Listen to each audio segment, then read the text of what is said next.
ഹരി ഓം. എല്ലാവർക്കും നാരായണീയം ക്ലാസ്സിലേക്ക് സ്വാഗതം.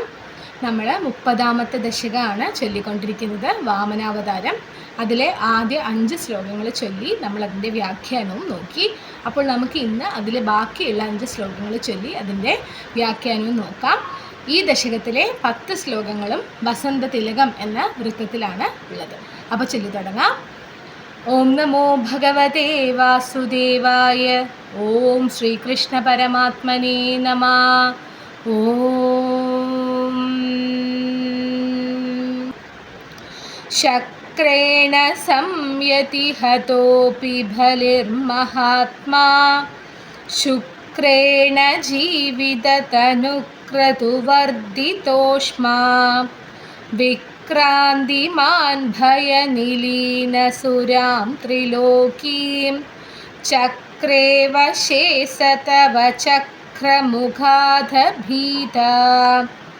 പുത്രാർത്തിദർശനവശാദദിതിർവിഷണ്ണാ തം കാശ്യപം നിജപതിം ശരണം പ്രപന്നാ ത്വത്പൂജനം തദുദിദം ഹി പയോവ്രതാഖ്യം സാധ്വാദശാഹമചരത്വയി ഭക്തിപൂർണാ തസ്യാവധൗ ത്വയി നിലീനമതേരമുഷ്യാ ശ്യാമശ്ചതുർഭുജവപുസ്വയമാവിരാസി നമ്രാം ച താമിഹ ഭവത്തനയോ ഭവേയം ഗോപ്യം മധീക്ഷണമിതി പ്രലപന്നയാസി ത്വം കാശ്യപേ തപസി സന്നിദദത്തധാനീം പ്രാപ്തോസി ഗർഭമദിതേ പ്രണുതോ വിധാത്രാ പ്രാസൂത ച പ്രകട വൈഷ്ണവദിവ്യരൂപം സാധ്വാദശീ ശ്രവണ പുണ്യദിനേ ഭവന്തം. സർവത്ര ഗോവിന്ദനാമ സങ്കീർത്തനം. ഗോവിന്ദ ഗോവിന്ദ.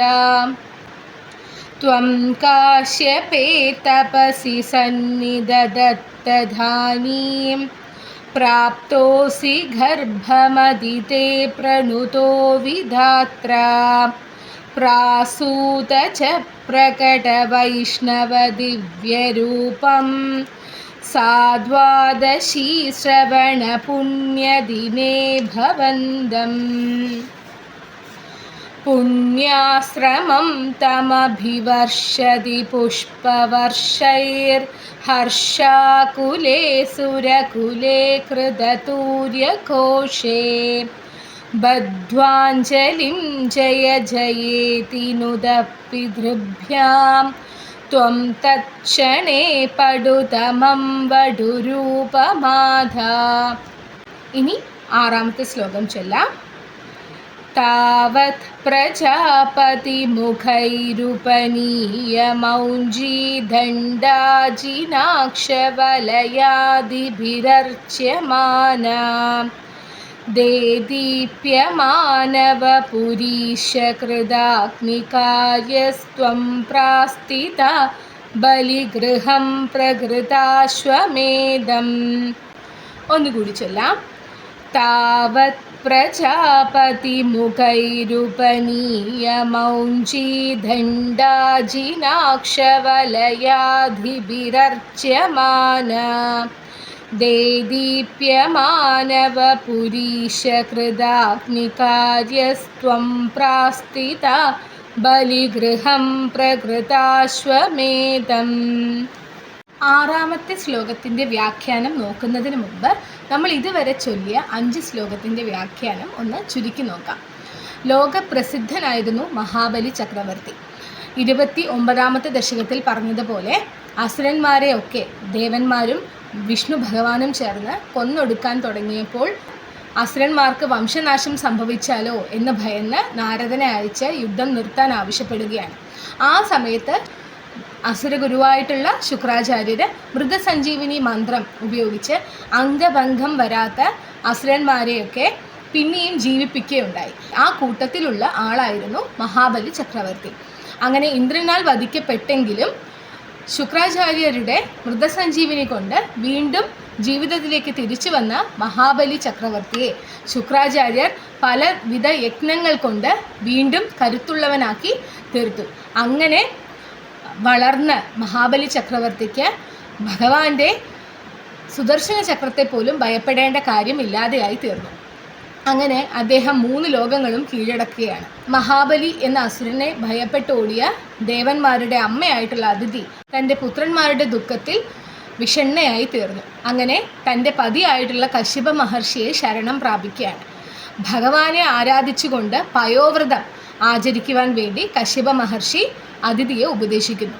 അങ്ങനെ കശ്യപ മഹർഷിയുടെ ഉപദേശപ്രകാരം 12 ദിവസം നീണ്ടു നിൽക്കുന്ന പയോവ്രതം ഭഗവാനിൽ ഭക്തിപൂർവം സമർപ്പിച്ച് അതിഥി ആചരിക്കുകയാണ്. ആ പയോവ്രതത്തിൻ്റെ അവസാന നാളിൽ ഭഗവാൻ ശ്യാമവർണ്ണനും ചതുർബാഹുവുമായിട്ടുള്ള രൂപത്തിൽ അതിഥിക്ക് മുൻപിൽ പ്രത്യക്ഷപ്പെടുകയാണ്. എന്നിട്ട് ഭഗവാൻ തന്നെ അതിഥിയുടെ പുത്രനായി വന്ന് ജനിക്കും എന്ന് പറയുകയും ഞാൻ ഇങ്ങനെ ദർശനം തന്ന വിവരം രഹസ്യമാക്കി വെക്കണം എന്ന് പറയുകയും കൂടി ചെയ്ത് മറഞ്ഞു. അങ്ങനെ ഭഗവാൻ കശ്യപ മഹർഷിയുടെ വീര്യത്തിലൂടെ അതിഥിയുടെ ഗർഭത്തിൽ പ്രവേശിച്ച് ശ്രാവണ മാസത്തിലെ തിരുവോണ നക്ഷത്രത്തിലെ അഭിജിത്ത് എന്ന സമയത്ത് വന്ന് ജനിക്കുകയാണ്. വിഷ്ണു രൂപത്തിൽ തന്നെ വന്ന് ജനിക്കുകയാണ്. ദേവന്മാരൊക്കെ സന്തോഷം കൊണ്ട് പെരുമ്പറ മുഴക്കുകയും ആ പുണ്യാശ്രമം, ആ കശ്യപ മഹർഷിയുടെ ആശ്രമം എന്ന് പറയുന്നത് അനേകം മഹർഷിമാർ തപസ് ചെയ്യുന്ന ആശ്രമമാണ്. അത് ഭഗവാന്റെ ജനനത്തോടു കൂടി പുണ്യാശ്രമമായി തീർന്നു. അങ്ങനെ ആ പുണ്യാശ്രമത്തെ പുഷ്പവൃഷ്ടി നടത്തിയും പെരുമ്പറ മുഴക്കിയും ദേവന്മാർ ആദരിച്ചപ്പോൾ അതിഥിയും കശ്യപ മഹർഷിയും ജയിച്ചാലും എന്ന് പറഞ്ഞുകൊണ്ട് ഭഗവാനെ വിജയസ്തുതികൾ പാടുകയായിരുന്നു. ആ സമയത്ത് തന്നെ കാര്യസാധ്യത്തിനായി, അതായത് ജനിച്ച് വീണ സമയത്ത് തന്നെ കാര്യസാധ്യത്തിനായി വാമന രൂപം ഭഗവാൻ കൈകൊണ്ടു. ബ്രഹ്മചാരിയായിട്ടുള്ള വാമന രൂപം ഭഗവാൻ കൈകൊണ്ടു എന്നുള്ളത് വരെയാണ് നമ്മൾ പറഞ്ഞു നിർത്തിയത്. ഇനി നമുക്ക് 6ാമത്തെ ശ്ലോകത്തിൽ എന്താണ് വിവരിക്കുന്നത് എന്ന് നോക്കാം. 6ാമത്തെ ശ്ലോകത്തിൽ വിവരിക്കുന്നത്, അങ്ങനെ വാമനൻ അവതാരം എടുത്തു അല്ലേ. വാമനന് കശ്യപ പ്രജാപതി തുടങ്ങിയവരാൽ ഉപനയന കർമ്മങ്ങൾ നടത്തപ്പെട്ടു എന്നുള്ളതാണ്. ഉപനയനം എന്നുള്ള കർമ്മം ഉണ്ടല്ലോ, ബ്രാഹ്മണന്മാർ അനുഷ്ഠിക്കുന്ന കർമ്മം, അത് നടത്തപ്പെടുകയാണ് വാമനന്. കശ്യപ പ്രജാപതി തുടങ്ങിയവരാൽ എന്ന് പറയുന്നുണ്ട്. ഈ ശ്ലോകത്തിൽ അങ്ങനെ കശ്യപ പ്രജാപതി തുടങ്ങിയവരാൽ എന്നാണ് പറയുന്നതെങ്കിലും ദേവന്മാരൊക്കെ വന്നിട്ടാണ് ഓരോരോ കാര്യങ്ങളായിട്ട് ഭഗവാന് അഭിഷേകം നടത്തുന്നത്.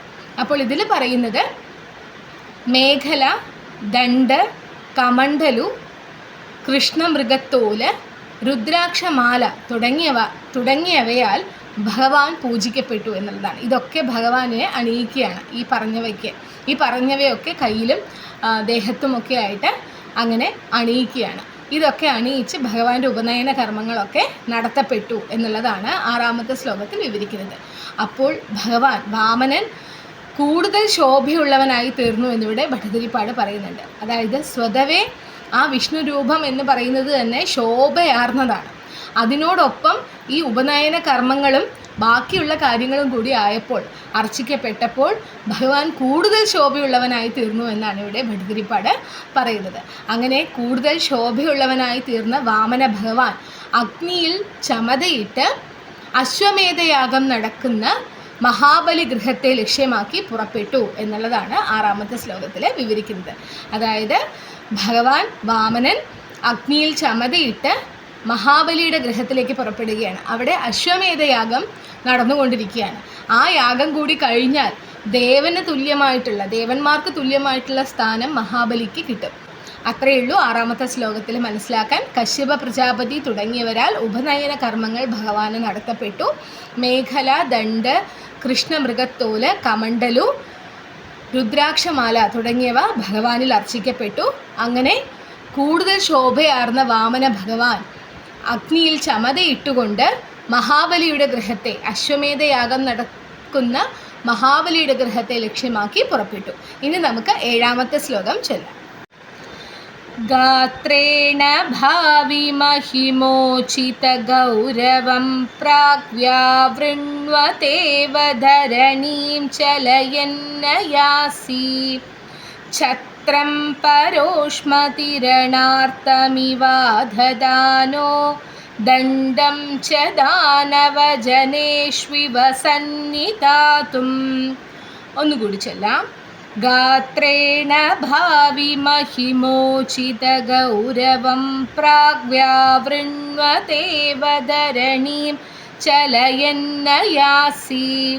ഛത്രം പരോഷ്മതിരണാർത്തമിവാദദാനോ ദണ്ഡം ച ദാനവജനേഷ്വിവ സന്നിധാതും. ഏഴാമത്തെ ശ്ലോകത്തിൽ വിവരിക്കുന്നത് വാമന ഭഗവാന്റെ രൂപത്തെയാണ്. അതായത് മഹാബലി ഗൃഹത്തിലേക്ക് പുറപ്പെട്ടു എന്ന് കഴിഞ്ഞ ശ്ലോകത്തിൽ പറഞ്ഞു അല്ലേ. ആ നടന്നു പോയിക്കൊണ്ടിരിക്കുന്ന വാമന രൂപത്തെ വർണ്ണിക്കുകയാണ് ഭട്ടതിരിപ്പാട് ഏഴാമത്തെ ശ്ലോകത്തിൽ ചെയ്തിരിക്കുന്നത്. അപ്പോൾ ഇതിൽ പറയുന്നത് ഭാവിയിൽ മഹത്വം പ്രകാശിപ്പിക്കുന്നതിന് യോജിച്ച ഗാംഭീര്യമുള്ള ശരീരമായിരുന്നു വാമനൻ്റേതെന്ന് അല്ലേ. വാമനൻ എന്ന് പറയുന്നത് മഹാബലിയെ ചവിട്ടി താഴ്ത്തി എന്ന് പറയുന്നുണ്ട്. അതായത് മഹാബലിയുടെ അഹങ്കാരത്തെ നശിപ്പിക്കുന്നു. അങ്ങനെ ഭാവിയിലെ മഹത്വത്തെ പ്രകാശിപ്പിക്കുന്നതിന് ഉതകുന്ന അതിന് യോജിക്കുന്ന ശരീരമായിരുന്നു, അത്രയും ഗാംഭീര്യമുള്ള ശരീരമായിരുന്നു വാമന ഭഗവാന്റേത്. അങ്ങനെയുള്ള ശരീരം കൊണ്ട് നടന്നു പോകുമ്പോൾ ഭൂമി ആകെ ഇളകുന്നു എന്ന് തോന്നിപ്പിക്കുന്ന അങ്ങനെയുള്ളൊരു പ്രതീതി ഉളവാക്കുന്നതായിരുന്നു വാമനൻ എന്ന ആ അവതാരത്തിൻ്റെ ആ രൂപത്തിൻ്റെ നടത്തം എന്ന് പറയുന്നത്. ഭൂമിയൊക്കെ ഇളക്കിക്കൊണ്ടാണ്, ഇങ്ങനെ കുലുക്കി മറിച്ചുകൊണ്ടാണ് വാമന രൂപം നടന്നിരുന്നത്. കയ്യിൽ പിടിച്ചിരിക്കുന്ന കുട, അതായത് കുട ചൂടിയിട്ടുണ്ട്. ആ കുട ശത്രുക്കളിൽ നിന്ന്, ആ ശത്രുക്കളുടെ ചൂടിൽ നിന്ന് രക്ഷപ്പെടാനാണോ എന്ന് തോന്നിപ്പിക്കും വിധമാണ് വാമന ഭഗവാൻ കുട ചൂടിയിരുന്നത് എന്നാണ് ഭട്ടതിരിപ്പാട് പറയുന്നത്. പിന്നെ കയ്യിൽ പിടിച്ചിരിക്കുന്ന ദണ്ഡ് ശത്രുക്കൾക്ക് നേരെ പ്രയോഗിക്കുവാനുള്ളതാണോ എന്നുകൂടി തോന്നുന്നു എന്നാണ് പറയുന്നത്.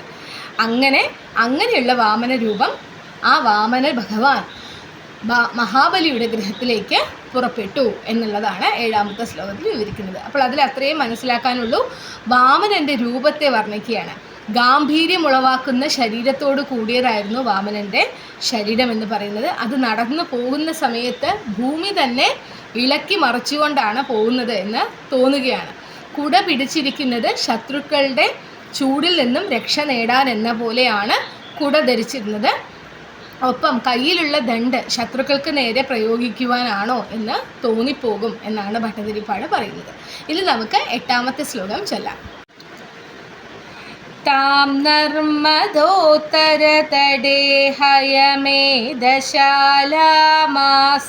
ദുഷിത്വയി രുച തവ രുദ്ധനേത്രൈ ഭാസ്വാൻ കിമേഷ ദഹനോനുസനത്കുമാരോ യോഗീനു കോയമിതി ശുക്രമുഖൈശ ശംഖേ. ഒന്നുകൂടി ചൊല്ലാം. താം നർമ്മദോത്തരതടേ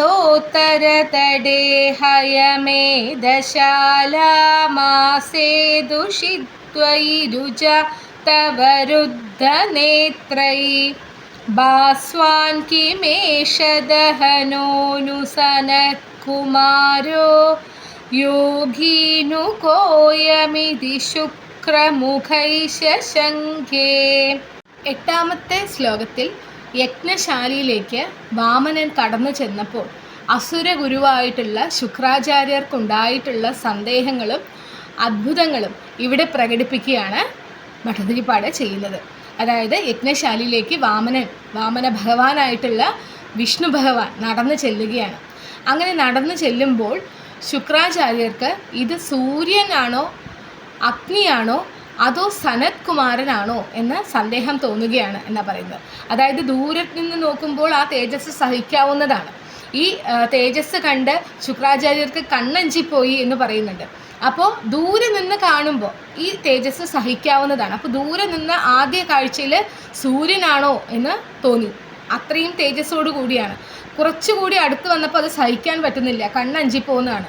അപ്പോൾ ഇത് അഗ്നിയാണോ എന്ന് സംശയിച്ചു. പിന്നെ കുറച്ചുകൂടി അടുത്ത് വന്നപ്പോൾ മനുഷ്യരൂപം വ്യക്തമാവുകയാണ്. അപ്പോൾ ഇത് സനത് കുമാരനാണോ? ആ സനകാദികളായിട്ടുള്ള 4 കുമാരന്മാരിൽ ഏറ്റവും ശ്രേഷ്ഠനാണ് സനത് കുമാരൻ. അപ്പോൾ സനത് കുമാരനാണോ എന്ന് തോന്നുകയാണ്. പക്ഷേ സനത് കുമാരനും സനകാദികളുമൊക്കെ അങ്ങനെ തേജസ്സുള്ളവരൊക്കെ ശുക്രാചാര്യർക്ക് ആദ്യമേ തന്നെ പരിചയമുള്ളതായിരുന്നു. ഇത് പരിചയമൊന്നുമില്ലാത്ത ഒരു തേജസ്സുറ്റ മനുഷ്യരൂപമാണ് അടുത്ത് വന്നിരിക്കുന്നത്. അപ്പോൾ വീണ്ടും സന്ദേഹമായി ഇദ്ദേഹം ആരാണ് എന്ന്.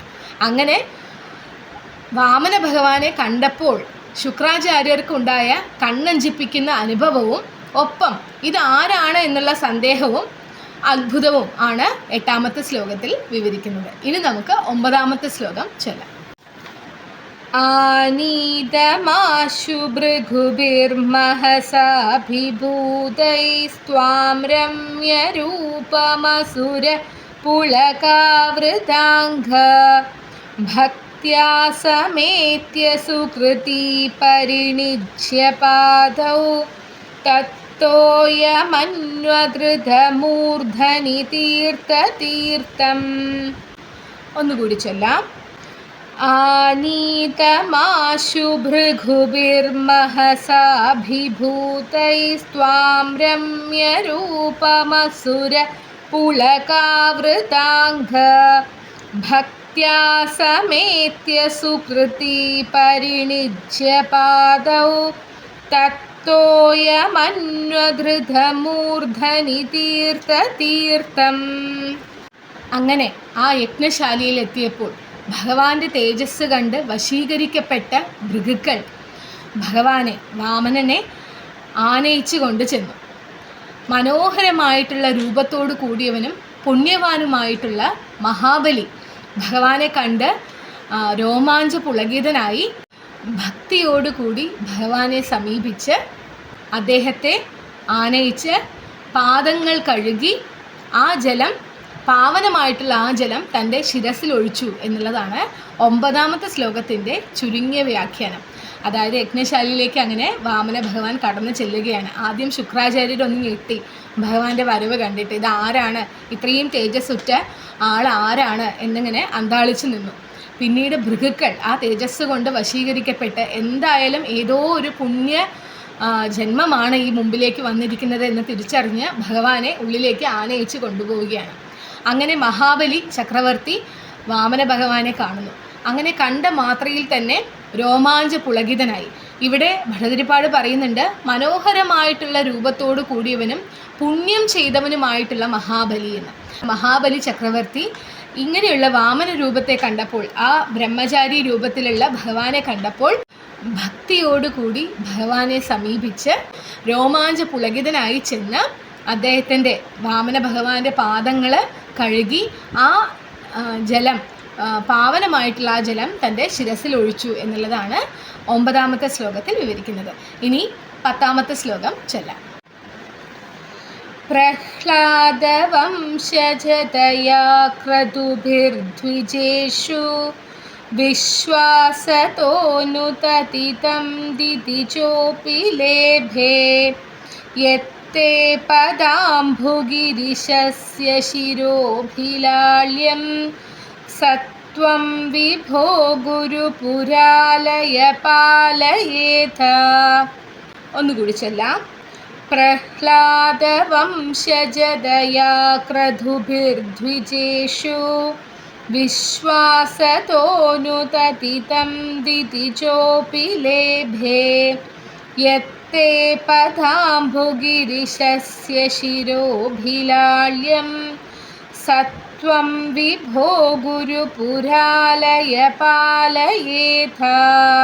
10ാമത്തെ ശ്ലോകത്തിൽ ഭട്ടതിരിപ്പാട് വിവരിക്കുന്നത് പ്രഹ്ലാദൻ്റെ വംശത്തിൽ ജനനം, പ്രഹ്ലാദൻ്റെ പൗത്രനാണ്, പ്രഹ്ലാദൻ്റെ മകനായിട്ടുള്ള വിരോചനൻ്റെ പുത്രനാണ് മഹാബലി. അപ്പോൾ പ്രഹ്ലാദൻ പുണ്യാത്മാവാണ് അല്ലേ? ആ പ്രഹ്ലാദൻ്റെ വംശത്തിലുള്ള ജനനം, പിന്നെ ശുക്രാചാര്യർ നിമിത്തം പലതരം യാഗങ്ങൾ നടത്താൻ സാധിച്ചതിലെ സൗഭാഗ്യം, പിന്നീട് ബ്രാഹ്മണരോടുള്ള ആ ബഹുമാനം, ഇവയൊക്കെ മഹാബലിയെ മഹാത്മാവാക്കി തീർത്തത് കൊണ്ടാവാം ഈ പുണ്യമായിട്ടുള്ള തീർത്ഥം മഹാബലിക്ക് ലഭിച്ചത് എന്നാണ് ഭട്ടതിരിപ്പാട് ഇവിടെ പറയുന്നത്. അതായത് ഭഗവാന്റെ പാദങ്ങൾ കഴുകി ആ തീർത്ഥം തൻ്റെ ശിരസിൽ ഒഴിച്ചു അല്ലേ മഹാബലി, ഈ കഴിഞ്ഞ ശ്ലോകത്തിൽ നമ്മൾ പറഞ്ഞു. അപ്പോൾ ആ ഭാഗ്യം മഹാബലിക്ക് ലഭിച്ചത് ഇതൊക്കെ കൊണ്ടാകാം എന്നാണ് ഭട്ടതിരിപ്പാട് പറയുന്നത്. അതായത് പ്രഹ്ലാദൻ്റെ വംശത്തിലുള്ള ജനനം, പല പല യാഗങ്ങൾ നടത്താൻ കഴിഞ്ഞതിലെ സൗഭാഗ്യം, ബ്രാഹ്മണരോടുള്ള ബഹുമാനം, ഇതൊക്കെ കൊണ്ടാകാം ആ മഹാബലി മഹാത്മാവായി തീർന്നതും, അതുകൊണ്ടാകാം ഈ തീർത്ഥം ലഭിക്കുവാനുള്ള ഭാഗ്യം ഉണ്ടായതും എന്നാണ് പറയുന്നത്.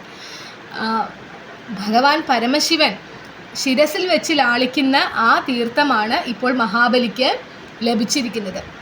അതായത് ഗംഗ ആദ്യം ബ്രഹ്മദേവൻ്റെ കമണ്ഡലൂലും പിന്നീട് വിഷ്ണു ഭഗവാന്റെ പാദങ്ങളിലും അവിടെ നിന്നാണ് മഹാദേവൻ ശിരസിലേന്തിയത് എന്നാണ് പറയുന്നത്. അങ്ങനെ അത്രയും വിശേഷപ്പെട്ടിട്ടുള്ള ഭഗവാന്റെ തീർത്ഥം ലഭിക്കുവാൻ മഹാബലി അസുരനായി ഇരുന്നിട്ട് പോലും മഹാബലിക്ക് ഭാഗ്യമുണ്ടായി. അപ്പോൾ അത് ഇതുകൊണ്ടാവാം, ഇങ്ങനെയൊക്കെ മഹാബലിക്ക് ഭാഗ്യമുള്ളത് കൊണ്ടാവാമെന്ന് ഭട്ടതിരിപ്പാട് പറയുകയാണ്. അപ്പോൾ മഹാബലിക്ക് ആ ഭാഗ്യം ലഭിച്ചെങ്കിൽ സർവവ്യാപിയായിട്ടുള്ള ഭഗവാനെ സേവിച്ച് കഴിയുന്ന, ഭഗവാനെ മാത്രം ചിന്തിച്ച് ഭഗവാനിൽ പൂർണ്ണമായിട്ടുള്ള ഭക്തിയോടുകൂടി ഭഗവാനെ സേവിച്ച് കഴിയുന്ന എനിക്ക് അതിൽ കുറഞ്ഞതൊന്നും കിട്ടാതിരിക്കുകയില്ല എന്ന് പറഞ്ഞുകൊണ്ടാണ് ഭട്ടതിരിപ്പാട് 30ാമത്തെ ദശകത്തിലെ അവസാന ശ്ലോകവും ഇവിടെ അവസാനിപ്പിക്കുന്നത്.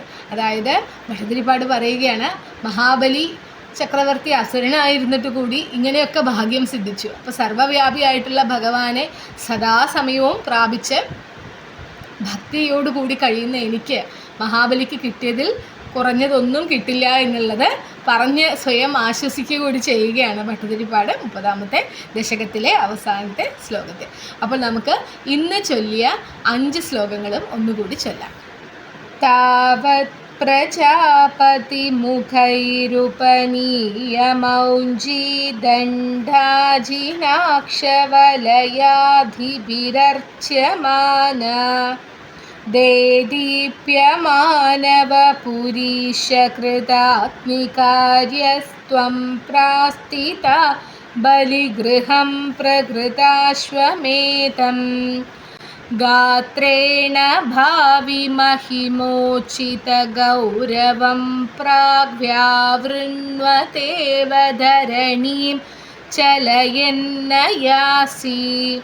ഛത്രം പരോഷ്മതിരണാർത്തമിവ ദധാനോ ദണ്ഡം ച ദാനവജനേഷ്വിവ സന്നിധാതും താം നർമ്മദോത്തരതടേ ഹയമേധശാലാമാസേദുഷി ത്വയി രുജാതവരുദ്ധനേത്രൈ ഭാസ്വാൻ കിമേഷ ദഹനോനുസനത്കുമാരോ യോഗീനുകോയമിതി ശുക്രമുഖൈശ ശംഖേ ആനീതമാശു ഭൃഗുഭിർമഹസാ വിഭൂതൈസ്ത്വാം രമ്യരൂപമസുര പുളകാവൃതാംഗ ഭക്ത്യാ സമേത്യ സുകൃതി പരിണിജ്യ പാദൗ തത്തോയമന്വധൃതമൂർധനി തീർത്ഥതീർത്ഥം പ്രഹ്ലാദവംശജദയാ ക്രതുഭിർദ്വിജേഷു വിശ്വാസതോനുതതിതം ദിദിജോപി ലേഭേ യത്തെ പദാംഭുഗിരിശസ്യ ശിരോഭിലാള്യം സത്വം വിഭോ ഗുരുപുരാലയ പാലയേതാ. സർവത്ര ഗോവിന്ദനാമ സങ്കീർത്തനം. ഗോവിന്ദ ഗോവിന്ദ. അപ്പോൾ ഈ ദശകം ചൊല്ലിക്കഴിഞ്ഞപ്പോൾ ഇതിലെ കുറച്ച് കാര്യങ്ങൾ കൂടി പറയാൻ ആഗ്രഹിക്കുകയാണ്. അതിൽ ആദ്യത്തെ കാര്യം എന്ന് പറയുന്നത്, നമ്മൾ മലയാളികൾ പൊതുവെ തിരുവോണം ആഘോഷിക്കുമല്ലോ അല്ലേ, ഓണം ആഘോഷിക്കും, വലിയ ആഘോഷമാണ് നമ്മുടെ നാട്ടിൽ. അപ്പോൾ അതിൽ പലതിലും നമ്മൾ പറഞ്ഞു കേട്ടിരിക്കുന്ന കഥ, നമ്മൾ സ്കൂളുകളിൽ പോലും പഠിക്കുമ്പോൾ അങ്ങനെ തന്നെയാണ് പഠിച്ചത്. മഹാബലിയോട് വാമനൻ പറയുകയാണ്, വർഷത്തിലൊരിക്കൽ വന്നിട്ട് തൻ്റെ പ്രജകളെയൊക്കെ കാണാൻ, പ്രജകളെയൊക്കെ അത്രയധികം നന്നായി നോക്കിയ ആളാണ് മഹാബലി. അപ്പോൾ വർഷത്തിലൊരിക്കൽ വന്നിട്ട് പ്രജകളെയൊക്കെ കാണുവാനായിട്ട് അനുവാദം കൊടുത്തു എന്നുള്ളതാണ് പറഞ്ഞു കേട്ടിട്ടുള്ളത്. അപ്പോൾ ഈ ഒരു കഥ ഇങ്ങനെ പറഞ്ഞു കേട്ടിട്ട് കുട്ടികളൊക്കെ ഇങ്ങനെ കളിയായിട്ട് പല സ്ഥലങ്ങളിലും ചോദിച്ച് കേട്ടിട്ടുള്ള കാര്യമാണ്, വാമനാവതാരം കഴിഞ്ഞിട്ടാണ് പരശുരാമ അവതാരം ഉണ്ടാകുന്നത്. പരശുരാമൻ മഴുവെറിഞ്ഞിട്ടാണ് കേരളം ഉണ്ടായതെന്ന് പറയപ്പെടുന്നു. അങ്ങനെയെങ്കിൽ വാമനാവതാരം വന്നപ്പോൾ തന്നെ മഹാബലിയെ ചവിട്ടിത്താഴ്ത്തി, ഭൂമിയുടെ അടിയിലേക്ക് പാതാളത്തിലേക്ക് ചവിട്ടിത്താഴ്ത്തി എന്ന് പറയുന്നു. അങ്ങനെയെങ്കിൽ ആരാണ് അപ്പോൾ കേരളം ഭരിച്ചു എന്ന് പറയുന്നത്? അല്ലേ, പരശുരാമൻ പിന്നീടാണ് ആ അവതാരം വരുന്നത്. അതിനു മുമ്പേ വാമന അവതാരം വന്ന് മഹാബലിയെ ചവിട്ടിത്താഴ്ത്തി, അതിനുശേഷമാണ് കേരളം ഉണ്ടാവുന്നത്. അപ്പോൾ കേരളം ഭരിച്ചിരുന്ന മഹാബലി ചക്രവർത്തിയെ ഇങ്ങനെ ചെയ്തു എന്ന് പറയുന്നുണ്ടല്ലോ, ഇതിലെ വസ്തുത എന്താണ്? അപ്പോൾ ഇതൊക്കെ പരസ്പര വിരുദ്ധമായിട്ടുള്ള കാര്യങ്ങളാണ് പറയുന്നത്. പിന്നീട് നമ്മുടെ പുരാണങ്ങൾക്കാണ് അതിൻ്റെ പഴി കേൾക്കേണ്ടി വരുന്നത്. ഒക്കെ കെട്ടുകഥകളാണ്, അല്ലെങ്കിൽ ഇങ്ങനെയൊക്കെ വെറുതെ പറഞ്ഞുണ്ടാക്കുന്നതാണ്, ലോജിക്ക് ഇല്ലാത്തതാണ് എന്നൊക്കെയാണ് പറയുന്നത്. അപ്പോൾ ശരിക്കും നമ്മൾ മനസ്സിലാക്കേണ്ടുന്ന കാര്യം, ഇതിപ്പോൾ ഞാൻ എൻ്റെ അറിവിൽ നിന്ന് പറയുന്നതല്ല കേട്ടോ.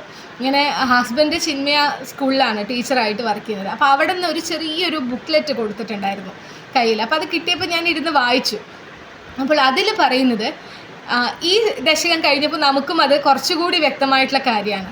അതായത് വാമന അവതാരം ഉണ്ടാവുന്നത് ശ്രാവണ മാസത്തിലെ തിരുവോണം നാളിലാണ് വാമനൻ അവതരിക്കുന്നത്. അപ്പോൾ ശരിക്കും പറഞ്ഞാൽ നമ്മൾ തിരുവോണം എന്ന് പറഞ്ഞ് ആഘോഷിക്കുന്നത് വാമന ജയന്തിയാണ്. നമ്മൾ ശ്രീകൃഷ്ണ ജയന്തി അഷ്ടമി രോഹിണിക്ക് ആഘോഷിക്കുന്നത് പോലെ വാമനൻ്റെ ജയന്തിയാണ് തിരുവോണം നാളിൽ ആഘോഷിക്കുന്നത്. പിന്നെ ചിങ്ങമാസത്തിൽ നമ്മളിപ്പോൾ തിരുവോണം ആഘോഷിക്കുന്നത് കർഷകരുടെ കൂടി ഒരു കൊയ്ത്തൊക്കെ നടക്കുന്ന, കർക്കിടകം മാറി ചിങ്ങം വന്നു, കൊയ്ത്ത് നടന്നു, അതിൻ്റെയൊക്കെ ഒരു കർഷകരുടെയൊക്കെ ഒരു ആഘോഷം എന്നുള്ള രീതിയിൽ തിരുവോണം ആഘോഷിക്കുന്നുണ്ടെങ്കിലും നമ്മൾ തൃക്കാക്കര അപ്പൻ എന്നൊക്കെ പറഞ്ഞ് മാവേലി പിടിക്കാമെന്നും പറയും. പക്ഷെ ശരിക്കും പറഞ്ഞാൽ നമ്മൾ അവിടെ വെക്കുന്നതും പൂജിക്കുകയൊക്കെ ചെയ്യുന്നത് വാമനനെയാണ് ചെയ്യുന്നത്. ഇനി അടുത്ത ദശകത്തിൽ കുറച്ചുകൂടി വ്യക്തമാവും. വാമനൻ മഹാബലിക്ക് കൊടുക്കുന്ന ശിക്ഷയൊക്കെ അടുത്ത ദശകത്തിലാണ് വരുന്നത്. അപ്പോൾ നമുക്കിതിനെക്കുറിച്ച് കുറച്ചുകൂടി മനസ്സിലാവും. അപ്പോൾ ശരിക്കും പറഞ്ഞാൽ തിരുവോണം എന്ന് പറയുന്നത് നമ്മൾ അന്ന് ഇങ്ങനെ പണ്ട് എൻ്റെ അമ്മമ്മയൊക്കെ ഇങ്ങനെ നമ്മൾ മണ്ണ് കൊണ്ട് ആ രൂപം ഉണ്ടാക്കി വെച്ച് അതിൽ കുട വെച്ച് കൊടുക്കും, ചുറ്റും അരി മാവ് കൊണ്ട് ഇങ്ങനെ അണിയൊക്കെ ചെയ്യുമായിരുന്നു. പാലക്കാട് ഭാഗങ്ങളിലാണ് കേട്ടോ പറയുന്നത്, അണിയൊക്കെ ചെയ്യുമായിരുന്നു. അപ്പോൾ അതിനെ നമ്മൾ അത്രയും ഡിവൈനായിട്ടാണ് അതിനെ കാണുന്നത്. നമ്മൾ എങ്ങനെയാണോ അഷ്ടമി രോഹിണിക്കൊക്കെ നമ്മൾ ആഘോഷിക്കുന്നത്, അതുപോലെ തന്നെ അത് വെച്ച് കഴിഞ്ഞാൽ അത് വീഴാൻ പാടില്ല, തട്ടാൻ പാടില്ല, അങ്ങനെ ശ്രദ്ധയോടുകൂടി മണ്ണിൽ അമ്മമ്മ തന്നെ പിടിക്കുമായിരുന്നു. അത് മണ്ണിൽ പിടിച്ചിങ്ങനെ വെക്കും. അപ്പോഴൊക്കെ നമ്മൾ വിചാരിക്കുന്നത് മഹാബലിയാണ് നമ്മളിങ്ങനെ വെക്കുന്നത്, മഹാബലിക്കാണ് ഇത് കൊടുക്കുന്നതെന്നൊക്കെ. അപ്പോൾ കളിയായിട്ടാണെങ്കിലും ചിലരൊക്കെ ചോദിക്കും, മഹാബലി അസുരനല്ലേ? അപ്പോൾ അസുരൻ വരുമ്പോൾ അസുരന് ഏറ്റവും കഴിക്കാൻ ഇഷ്ടം നോൺ വെജ് ഭക്ഷണങ്ങളാണല്ലോ, അപ്പോൾ സദ്യയല്ലല്ലോ ഉണ്ടാക്കേണ്ടതെന്ന് ചോദിക്കും, തമാശയ്ക്ക് ചോദിക്കുമായിരുന്നു. പക്ഷേ ഇപ്പോൾ ആലോചിക്കുമ്പോഴാണ് അതിലെയൊക്കെ സത്യാവസ്ഥ നമുക്ക് മനസ്സിലാവുന്നത്. ശരിക്കും പറഞ്ഞാൽ വാമന ഭഗവാന്റെ ജയന്തിയാണ് നമ്മൾ തിരുവോണമായിട്ട് ആഘോഷിക്കേണ്ടത്. അത് കർഷകരുടെ ആഘോഷം എന്നുള്ള രീതിയിൽ ഒരു ഭാഗത്ത് ആഘോഷിക്കപ്പെടുമ്പോഴും ഒരു വശത്ത് നമ്മൾ ശരിക്കും പറഞ്ഞാൽ വാമന ഭഗവാന്റെ ജയന്തിയാണ്, വാമന ജയന്തിയാണ് ശരിക്കും തിരുവോണം നാളിൽ ആഘോഷിക്കേണ്ടത്. ഇതാണ് ഒരു കാര്യം ഞാൻ പറയാൻ ആഗ്രഹിച്ചത്. ഇനി രണ്ടാമത്തെ കാര്യം എന്ന് പറയുന്നത്, ഇതുമായിട്ട് ബന്ധപ്പെട്ടിട്ട് ഒരു കഥ നമ്മൾ മോഹിനിയാട്ടത്തിൽ പൂതനാമോക്ഷം അവതരിപ്പിക്കുന്ന സമയത്ത് പറയുമായിരുന്നു. അത് ചിലപ്പോൾ നാരായണത്തിൽ ഇനി വരുന്ന പൂതനയുടെ ഭാഗമൊക്കെ വരുമ്പോൾ ചിലപ്പോൾ പറയുമായിരിക്കാം. മഹാബലിയുടെ സഹോദരിയാണ് പൂതന. പൂതന എന്ന് വെച്ചാൽ കഴിഞ്ഞ ജന്മത്തിൽ മഹാബലിയുടെ പൂർവ്വജന്മത്തിൽ മഹാബലിയുടെ സഹോദരിയായിരുന്നു. അപ്പോൾ വാമനൻ ഒരു ബാലൻ്റെ രൂപത്തിലാണല്ലോ വാമനൻ വരുന്നത്. അപ്പോൾ ആ രൂപം കണ്ടിട്ട് അതിയായിട്ടുള്ള മോഹം തോന്നുകയാണത്രേ സഹോദരിക്ക്. ആ ബാലനെ ഒന്ന് എടുത്ത് കൊഞ്ചിക്കണം, ലാളിക്കണം എന്നുള്ള മോഹം തോന്നുകയാണ്. അപ്പോൾ അത് മനസ്സിലാക്കിയ ഭഗവാൻ തന്നെ മഹാബലിയുടെ സഹോദരിയോട് പറയുന്നത്, അടുത്ത ജന്മത്തിൽ നിനക്ക് എന്നെ പാലൂട്ടുവാനുള്ള അവസരം ലഭിക്കുമെന്ന്. അതായത് ആ കുഞ്ഞിനെ എടുത്ത് പാലൂട്ടാനുള്ള, അങ്ങനെയാണ് പൂതനയായിട്ട് വന്നതും ഭഗവാന് പാല് കൊടുക്കുന്നതും. കൊല്ലാനായിട്ടാണെങ്കിൽ കൂടി ഭഗവാന് പാല് കൊടുക്കുക എന്നുള്ളത് പുണ്യം ചെയ്ത പ്രവൃത്തിയാണല്ലേ. അപ്പോൾ അങ്ങനെ മോക്ഷം ലഭിക്കുന്നതും എന്ന് പറയപ്പെടുന്നു. അതാണ് രണ്ടാമത്തെ കാര്യം ഞാൻ ഇതുമായിട്ട് ബന്ധപ്പെട്ടിട്ട് പറയാൻ ആഗ്രഹിച്ചത്. അപ്പോൾ നമ്മുടെ കുട്ടികളോട് നമ്മൾ പറഞ്ഞു കൊടുക്കുക, നമ്മൾ അത്യാവശ്യം പുരാണ കഥകളെക്കുറിച്ചൊക്കെ നമുക്ക് അറിയേണ്ടതായിട്ടുണ്ട് അല്ലേ. നമ്മുടെ സംസ്കാരം എന്താണെന്നുള്ളതൊക്കെ നമ്മൾ അറിയേണ്ടതായിട്ടുണ്ട്. അപ്പോൾ അവരോട് പറഞ്ഞു കൊടുക്കുക. ആരെങ്കിലും കളിയായിട്ടാണെങ്കിലും ഇങ്ങനെ സംഭവിച്ചത്, വാമനാവതാരം ആദ്യമാണ്, അപ്പം തന്നെ മഹാബലിയെ ചവിട്ടി താഴ്ത്തി, പിന്നീട് പരശുരാമൻ മഴുവെറിഞ്ഞുണ്ടാക്കിയ കേരളത്തെ എങ്ങനെയാണ് മഹാബലി ചക്രവർത്തി ഭരിക്കുക എന്നൊക്കെ പറഞ്ഞ് ചോദിച്ചു കഴിഞ്ഞാൽ ഈ കഥ പറഞ്ഞു കൊടുക്കുക. അങ്ങനെ കേരളം ഭരിച്ചതായിട്ട് എവിടെയും രേഖകളിൽ കാണുന്നില്ല എന്നാണ് പറയുന്നത്. മഹാബലി കേരളം ഭരിച്ചു എന്നുള്ളത് കാണുന്നില്ല. ഈ 3 ലോകങ്ങളും കീഴടക്കി വെച്ചു എന്നുള്ളത് സത്യം. അങ്ങനെയെങ്കിൽ കേരളത്തിൽ മാത്രം ആഘോഷിക്കപ്പെടേണ്ടുന്ന ഒരു ആഘോഷമല്ല ഓണം, അല്ലേ? അങ്ങനെയാണ് എന്നാണെങ്കിൽ ഈ ഭൂമി മൊത്തം ഭരിച്ചത് മഹാബലിയാണ്. അപ്പോൾ എല്ലാവരുടെയും അതിൻ്റെ ആഘോഷങ്ങൾ നടക്കണം. അപ്പോൾ കേരളത്തിൽ മാത്രം മഹാബലി ഭരിച്ചു എന്നൊക്കെ പറയുന്നത് പിന്നീട് ആരോ ഉണ്ടാക്കിയ കഥകളായിട്ടാണ് നമ്മൾ മനസ്സിലാക്കേണ്ടത് എന്നുള്ളത് നമ്മുടെ കുട്ടികൾക്ക് നമുക്ക് പറഞ്ഞു കൊടുക്കാം. അപ്പോൾ അത്രയേ ഉള്ളൂ 30ാമത്തെ ദശകം.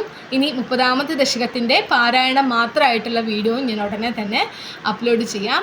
അപ്പോൾ ഇതുപോലെ തന്നെ എല്ലാവരും തുടർന്നും വീഡിയോസൊക്കെ കാണണം. ഇത് ഉപകാരപ്രദമാവും എന്ന് തോന്നുന്നവരിലേക്ക് ഷെയർ ചെയ്തെത്തിക്കണം. എന്തെങ്കിലും അഭിപ്രായങ്ങൾ ഉണ്ടെങ്കിലോ എന്തെങ്കിലും മാറ്റങ്ങൾ വരുത്തണമെന്നുണ്ടെങ്കിലോ ഒക്കെ കമൻറ്റുകളിൽ അറിയിക്കുക. നിങ്ങൾ അയക്കുന്ന കമൻറ്റുകളെല്ലാം ഞാൻ വായിക്കുന്നുണ്ട്. ഗുരുവായൂരപ്പൻ നമ്മുടെ ഭഗവാനെ സ്നേഹിക്കുന്ന എല്ലാവർക്കും ഈ പ്രപഞ്ചമാകെ ലോകാ സമസ്ത സുഖിനോ ഭവന്തു എന്നാണല്ലോ, എല്ലാവരെയും ഗുരുവായൂരപ്പൻ അനുഗ്രഹിക്കട്ടെ. വീണ്ടും അടുത്ത വീഡിയോ ആയിട്ട് 31ാമത്തെ ദശകമായിട്ട് വരാം. അതുവരെ ഹരി ഓം.